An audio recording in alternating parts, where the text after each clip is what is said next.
Beauty is truth, truth beauty. That is all ye know on earth and all ye need to know. So goes the final couplet of John Keats' famous poem, Ode on a Grecian Urn. I've made those two lines my personal motto, and they also make a good motto for pulcherism as well. I'm here at Keats House in Hampstead, London with my friend Keith Williamson. Let's go inside and check it out.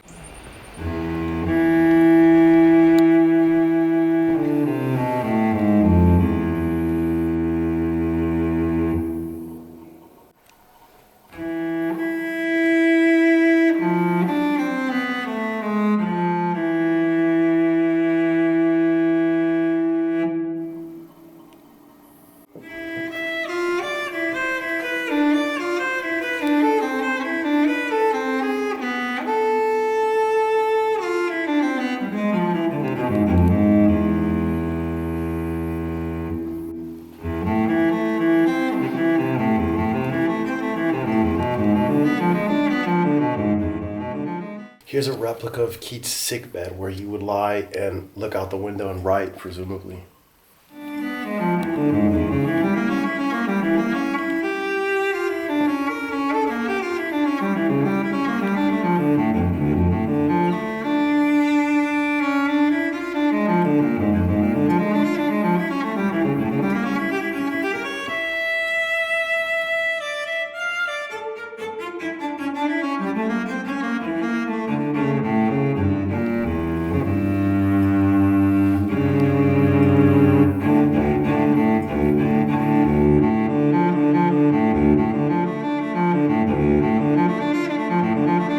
Definitely had a lot more space back then than we do nowadays.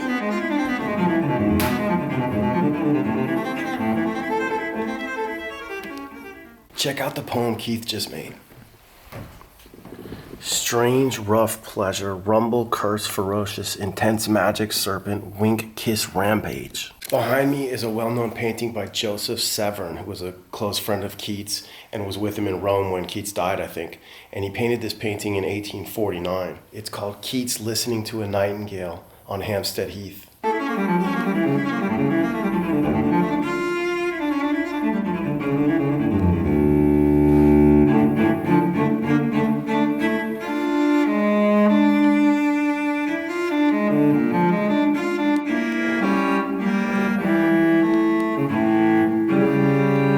These prints of a rake's progress belong to Keats's friend Charles Brown, and Keats wrote about him copying the faces.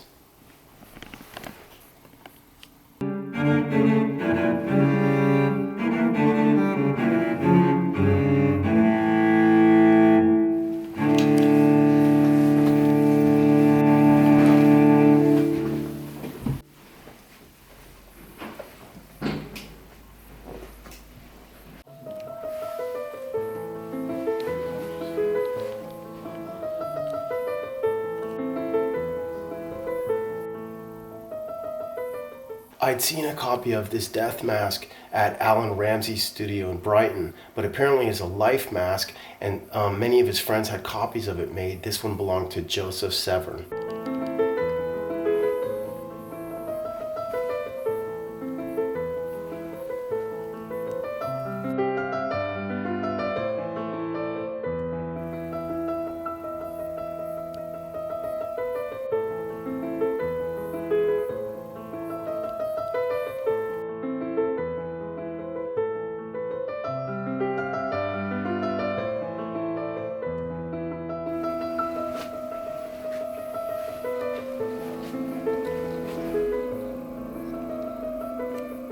Okay, so here's his death mask. They have his life mask and his death mask.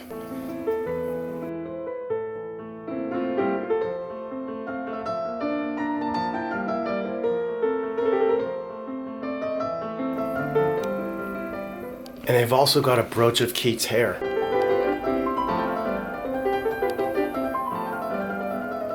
I can't tell if this is original, but it's a Waterhouse from 1905, John William Waterhouse, and it's of Lamia.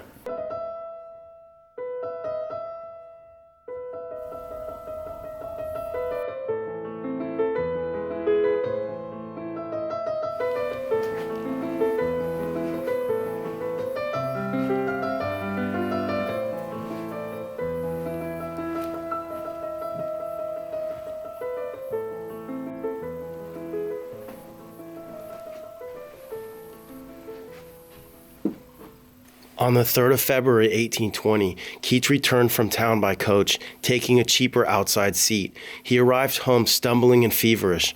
Charles Brown remembered that night. On entering the cold sheets, before his head was on the pillow, he slightly coughed, and I heard him say, "That is blood from my mouth." I went towards him. He was examining a single drop of blood upon the sheet. "Bring me the candle, Brown, and let me see this blood." After regarding it steadfastly, he looked up in my face with a calmness of countenance that I can never forget and said, "I know the color of that blood. It is arterial blood. I cannot be deceived in that color. That drop of blood is my death warrant. I must die."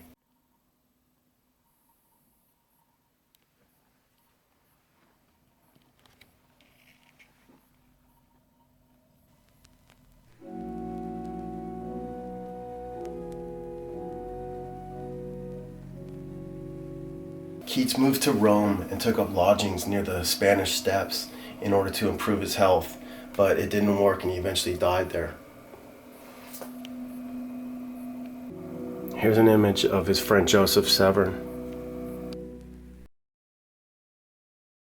Here are two prints of watercolors painted by Joseph Severn on the journey to Rome on the boat. And I think the bottom one is absolutely just beautifully romantic.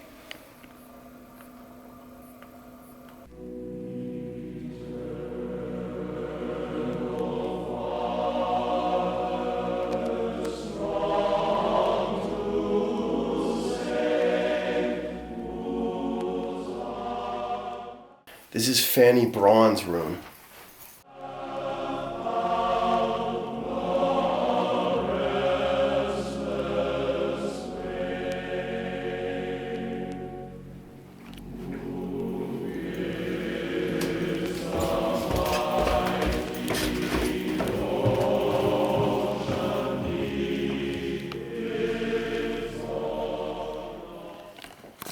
Keats's kitchen.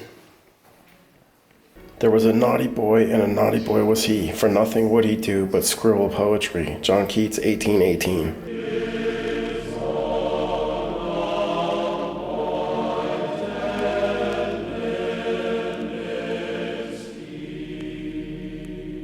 Keats left school and was apprenticed to a local folk researcher who trained him to diagnose illnesses, prepare remedies, and Stop killing rabbits and pheasants. The great beauty of poetry is that it makes everything, every place, interesting.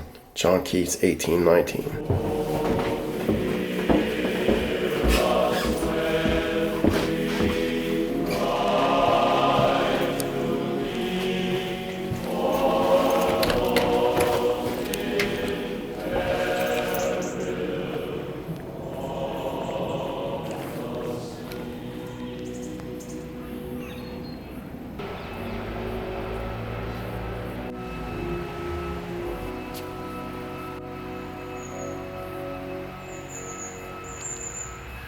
That was even more touching than I expected it to be.